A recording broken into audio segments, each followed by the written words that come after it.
Económica. Comenzamos de inmediato. Vemos el resumen de las informaciones que se generan hasta esta hora en la materia. Según información de la firma Aristimuño Herrera y Asociados, la cartera de créditos de la banca venezolana tuvo un crecimiento de 18% en bolívares al cierre del mes número 11 del año, ubicándose en 753.389,28 millones de bolívares. En términos interanuales, los préstamos bancarios aumentaron 539,7% en moneda nacional y 23,19% en términos reales. Los ingresos derivados de la intermediación financiera fueron equivalentes a 56,55% de los ingresos totales del sistema financiero en noviembre, una proporción 26,8 puntos más elevada respecto al mismo periodo de 2024. Por su parte, la morosidad bancaria tuvo un descenso significativo en noviembre, situándose en 0,94% al término del 11º mes de 2025. Últimas declaraciones de Donald Trump respecto al petróleo venezolano y a los tanqueros sancionados que estarían bloqueados para entrar o salir de Venezuela. Es parte de sus últimas declaraciones, estos son los detalles y esta es la reacción del gobierno nacional. El presidente estadounidense Donald Trump anunció un bloqueo total y completo de petroleros sancionados que entran y salen de Venezuela al acusarlos de financiar actividades ilícitas. Es por ello que el gobierno nacional, mediante un comunicado, rechazó las declaraciones y aseguró que constituyen una violación del derecho internacional del libre comercio y de libre navegación. El comunicado ratifica la soberanía de los recursos naturales del país y anunció que el embajador ante las Naciones Unidas presentará una denuncia formal por lo que considera una agresión al país. Información destacada para el momento respecto a lo que son las condiciones de la operatividad petrolera.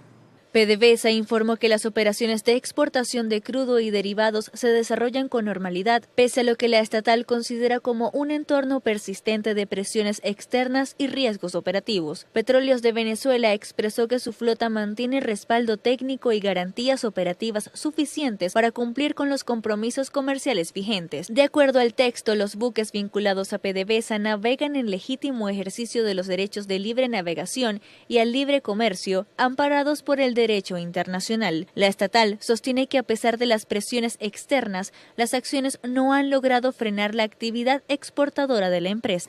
Desde los gremios del país se ha generado información destacada a esta hora. El presidente de la Federación Nacional de Asociaciones de Cañicultores de Venezuela, José Ricardo Álvarez, anticipó que la molienda de caña de azúcar de la zafra 2025-2026, que inició el pasado 3 de noviembre, producirá entre 50.000 y 80.000 toneladas de azúcar refinada en almacenes, suma que podría abastecer el mercado nacional por 6 meses. Explicó que la zafra actual tiene avances significativos en la molienda a nivel nacional, donde las cifras acumuladas indican que el circuito azucarero ha molido un total de 797.930 toneladas de caña. José Ricardo Álvarez destacó que se trata de un balance positivo, aunque solicitó a las autoridades nacionales una reducción en la compra de azúcar proveniente de otros países. Vamos a revisar información también que se genera más allá de nuestras fronteras. El mercado mundial afronta una super sobreoferta de crudo en 2026 con un excedente estimado de hasta 4 millones de barriles diarios. Esta situación podría hundir los precios internacionales, que ya han caído un 20% y ubican el Brent en torno a los $61 por barril. Sin embargo, la disminución en los precios no se trasladará plenamente al consumidor final debido a la capacidad insuficiente para procesar tanto crudo. La Agencia Internacional de Energía advierte sobre una escasez de productos refinados como diésel y queroseno, especialmente en Europa. Entre los factores destacan las sanciones al crudo ruso, paradas de refinerías y una demanda estacional elevada. Esto mantiene la presión sobre los precios en las gasolineras, aun cuando el petróleo se vende más barato en los mercados internacionales. La Oficina de Estadística de la Unión Europea informó que la inflación anual de la eurozona se mantuvo en 2,1% en noviembre de 2025. En los países de la Unión Europea, la inflación disminuyó ligeramente a 2,4% desde 2,5% en octubre, reflejando una moderación gradual en varias economías. Un año antes, la inflación se situaba en 2,2% en la eurozona y 2,5% en la Unión Europea, lo que indica que el bloque ha logrado mantener la estabilidad de los precios, incluso en un contexto de crecimiento débil y condiciones financieras más restrictivas. Chipre 0,1%, Francia 0,8% e Italia 1,1% registraron las tasas más bajas, mientras que los países con mayores presiones inflacionarias fueron Rumania 8,6%, Estonia 4,7% y Croacia 4,3%.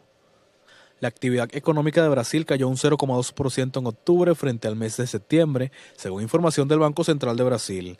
Esta es la segunda contracción consecutiva de la actividad económica del país, tras retroceder también un 0,2% en septiembre. En el tercer trimestre de 2025, la actividad económica creció apenas un 0,1% respecto al segundo trimestre, cuando se había expandido un 0,3%. No obstante, los datos interanuales se mantienen positivos, impulsados por el buen desempeño registrado en el primer trimestre del año, cuando la economía creció un 1,5%. A pesar de la pérdida de ritmo, las previsiones apuntan a un crecimiento ligeramente superior al 2% al cierre de 2025, por debajo del 3,4% alcanzado en 2024. El gobierno atribuyó la desaceleración a la tasa de interés de referencia, que se mantiene en 15% anual, el nivel más alto de los últimos 20 años. Así llegamos al final de Noticias Globovisión Economía por la tarde de hoy. Recuerde, como siempre, que toda la información usted la amplía a través de GB-Economía. Tengan todos una feliz tarde, continúen en la programación de Globovisión.